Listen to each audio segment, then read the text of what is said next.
Well, here to give us his much more rational thoughts is Harry Wilkinson from Net Zero Watch. Harry, good to see you again. Liking the shirt. How are you doing? Hello, Lambert. Well, I think, what do you make? Go on. What do you make of the plan? I was going to ask you. What do you make of this net zero office plan? well, the Quangocracy is licking its lips at the creation of yet another body related to net zero. We now have the Office for Net Zero. Labour have also talked about creating GB Energy, which is actually, it's not nationalised energy company at all. It's actually just another Quango delivering what the current Department for Energy Security and Net Zero does already.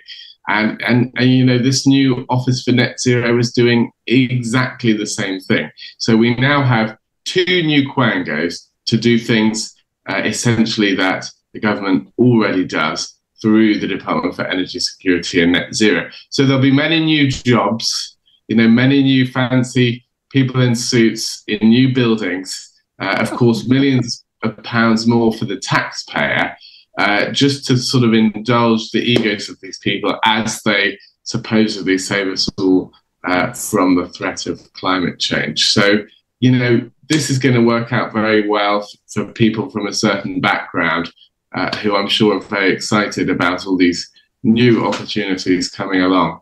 What difference it will make for the ordinary person in the street is probably just, you know, further increases in their energy bills, further restrictions on what they can do with their lives, how they can heat their homes, how they can, you know, what cars they can drive, and so forth. You know, one teeny bit of positive news was that Ed Miliband said he wouldn't force heat pumps on people. He would scrap the current government's plan to introduce a clean heat market mechanism, which was going to have mandatory targets for heat pump installations. But that was delayed a year, and now it seems it's going to be scrapped altogether.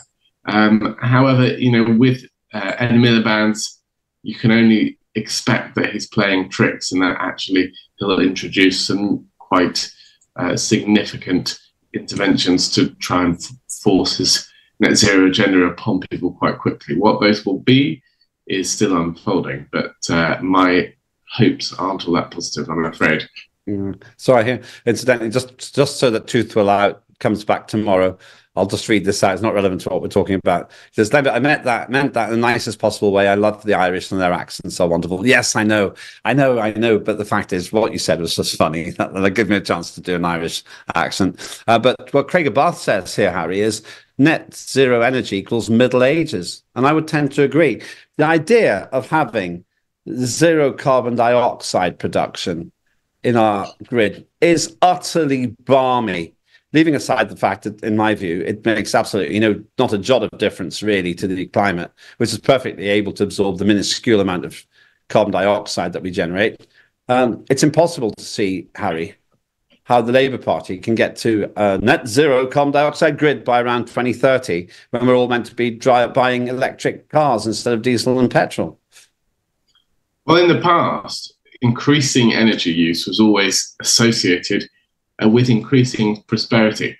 But in the past decade or so, we've been offshoring a lot of those key industrial processes, but because we've made energy so expensive. And so we've been using less energy than before. What heavy industry we have left is now increasingly at threat to higher energy prices. But one thing that we do have when Labour gets in will be potentially a significant union voice that the government will have to listen to. There are certain unions, the GMB most prominently, who have raised questions about the net zero agenda. So the fundamentals may not change too much with Labour coming in if we have these voices of reason that they're listening to. And I think the actual practicalities are going to be the driving force here. The 2030 target to decarbonise the electricity grid, which is perhaps the flagstone policy of Labour when it comes to energy, is one that looks really, really challenging to achieve, and will become very clear very, very quickly. So there's a problem. There's an underlying problem, though, isn't there?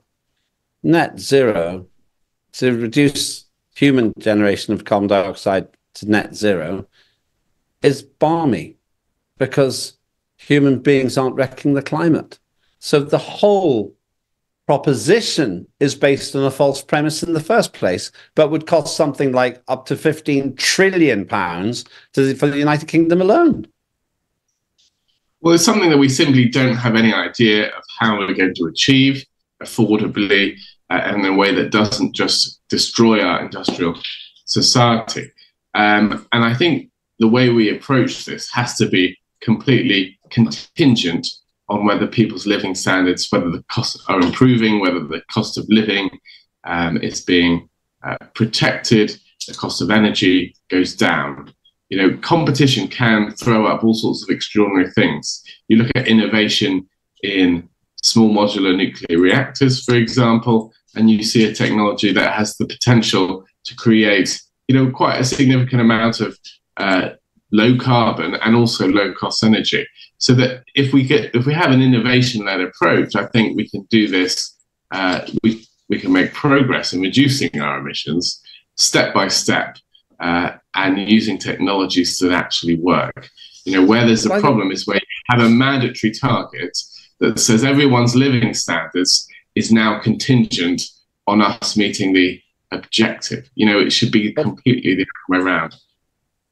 I don't really want to reduce our emissions at all. I regard carbon dioxide as the gas of life. I'd like us to use limited resources prudently so that it lasts thousands of years rather than just hundreds. But I had Viscount Chris Monckton on my Saturday show, and he pointed something out about the mathematics of it. The environmental catastrophists have made one small error in working out climate emergency. They forgot about the sun. Once you put the sun's effect in, climate crises can't be generated by the human race. The numbers just don't do it. And what I'm worried about a little bit is a debate which says, well, we obviously need to reduce carbon dioxide, because I don't think we do. Well, I'm not a physicist. I'm not prepared to comment on Viscount Monckton's theories because I don't fully understand the underlying physics behind them. Okay. But what I will say is, you know, even if we take the what you might describe as the mainstream scientific view as expressed in the Intergovernmental Panel on Climate Change reports, there isn't quite as much to be frightened of as you might expect. Yes, you have this warming effect from man-made CO2 emissions, but the impacts of that are more gradual than you would think. We haven't yet seen those impacts in terms of extreme weather that we often hear about. When you look at the actual data, when you look at thousands of pieces of peer-reviewed scientific evidence, they find that there's low confidence in any trends of most forms of extreme weather at the moment. You look at sea level rise, you know, maybe it's 3-4 millimeters per year now from 2 millimeters a year on average in the last century. You know, this is something that we can manage. This is something that, you know, human beings have had to manage for millennia, changing sea levels. So I do think we shouldn't be overly frightened by the mainstream narrative of climate change. We do have time to adapt and prepare. It's not quite the apocalyptic scenario that many climate change activists are painting, but certainly we also need a more robust debate within science. There shouldn't be any theories that are discounted and demonized because they don't go along with the mainstream. We should have a relaxed and open and tolerant scientific culture where actually debating a lot of these things is exactly what the scientists want to be doing. Whereas I think at the moment we see a situation where they don't want to debate any of the science behind this because it's too threatening with bigger projects. Lastly, almost a yes/no question. Do you think Labour will win any votes from this? Because I think people who believe in the climate emergency, wrongly in my view, they're probably voting Green anyway. I think that's probably right. It's been surprising how net zero hasn't really played as big a role in this election as you might expect, despite it being a hugely consequential policy concern. I think ultimately immigration is taking a front line. The NHS is in such a difficult scenario, so it's hard for net zero to compete with some of these other issues that are getting more attention, the cost of living crisis, for example, even though, as we know, net zero has had so much to impact on the cost of living. However, those dots haven't necessarily been drawn by everybody, and net zero isn't quite getting the attention it deserves. Thanks. Thank you so much.